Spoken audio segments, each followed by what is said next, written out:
If someone asked you right now, what do you want to be? Do you freeze? Not because you don't know what you're interested in, but because you're interested in everything.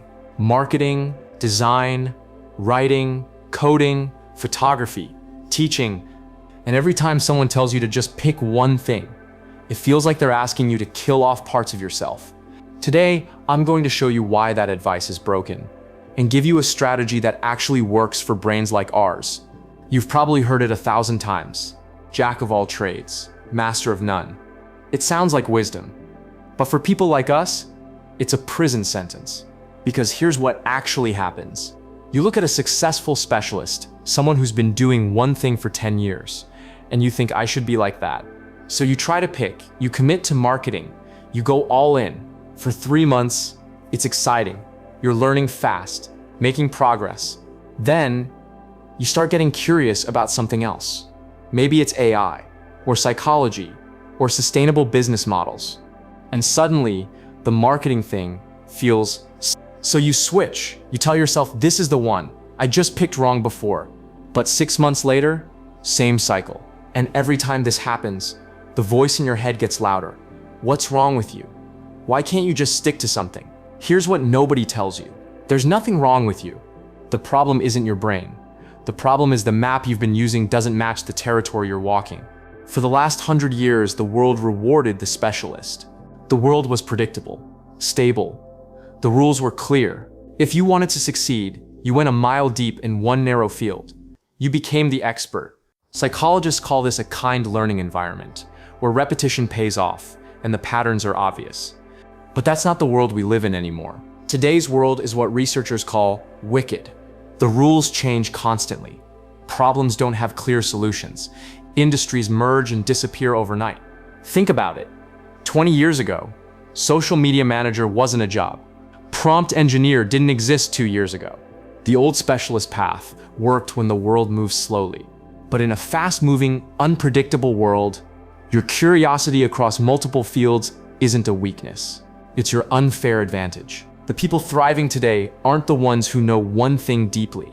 They're the ones who can connect ideas across different fields, who can see patterns nobody else sees because they're standing at the intersection. So let's stop trying to fit your multi-passionate brain into a single passion career. Let's build something that actually fits. Model 1, the specialist. I-shape. This is what everyone thinks you're supposed to be. Deep expertise in one field, like a laser beam, incredibly powerful in one direction. When it works, doctors, lawyers, engineers, fields where depth matters more than breadth. When it doesn't, when you have multiple strong interests, trying to force yourself into this shape will make you miserable. Model 2, the dabbler, dash shape. This is the trap most multi-passionate people fall into. You know a little about everything, but nothing deeply. You've taken 12 online courses, started 20 projects, finished 2. The problem, no foundation, no credibility. Every new interest feels like starting from zero. This creates massive anxiety because you have nothing solid to stand on. This is not your goal. Model 3, the multi-passionate pro M-shape or T-shape, this is where the magic happens. You build 2 or 3 deep pillars of expertise, but you connect them. Here's a real example. Let's say your first pillar is data analysis. You go deep, you get good enough that companies will pay you for the skill. Your second pillar is storytelling. You study writing, presentations, narrative structure. Your horizontal bar is your curiosity in psychology, design, and business strategy. Now you're not just a data analyst. You're the person who can take complex data and turn it into a story that actually changes how executives make decisions. That combination is rare. That combination is valuable. And suddenly, all those random interests you beat yourself up for, they become your competitive advantage. Here's why this works. Specialists use what psychologists call near transfer, applying a skill to similar problems. A Python programmer learns JavaScript. Similar logic, slightly different syntax. But multi-passionate people use far transfer, seeing patterns in one field and applying them to completely different ones. A musician who understands harmony might look at a piece of code and see a more elegant structure. Someone who studied architecture might redesign a company's org chart based on how buildings distribute load. A teacher who understands how kids learn might revolutionize employee onboarding. This is your superpower. All those random interests you've collected, they're not distractions. They're your library of metaphors. And when you face a complex problem, you can pull from 20 different fields while specialists are stuck with one playbook. Okay, so you're convinced this is possible. Now the question is, how? Step 1, serial mastery. Not simultaneous. You cannot build all your pillars at once. That just creates the dash shape we're trying to avoid. Instead, you pick one pillar and commit to it for 6-18 months. I know what you're thinking, but what if I pick the wrong one? Here's the secret. Lower the stakes. You're not choosing for the rest of your life. You're choosing for this season. How to pick your first pillar. Option A. Pick the one that creates the most financial stability. The skill that can pay your bills while you explore others. Option B. Pick the one with the most energy right now. The thing you can't stop thinking about. Either way, commit.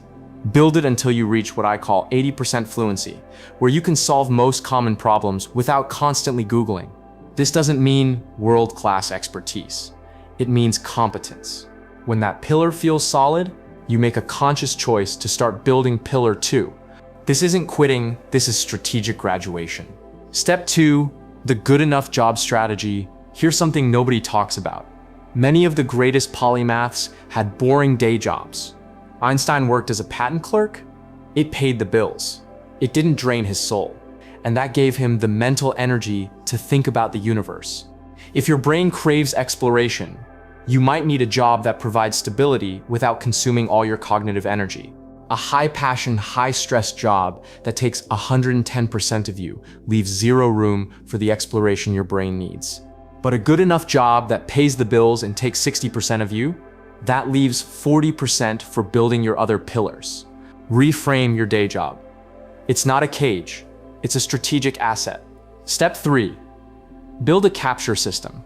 Your brain generates more ideas than you can possibly hold. Trying to keep it all in your head creates overwhelm and guilt. You need an external system to capture your obsessions. The solution: a simple note-taking system like Notion, Obsidian, or even Google Docs. When you get fascinated with something, medieval architecture, behavioral psychology, cryptocurrency, take notes, capture the key insights. Then, when the obsession fades, and it will, you can let it go without guilt. Because 3 years from now, when you're working on a completely different project, you might stumble on those old notes and think, wait, the structure of a Gothic cathedral is exactly like this website architecture I'm building. That's the moment of magic. But it only happens if you capture the dots, so you can connect them later.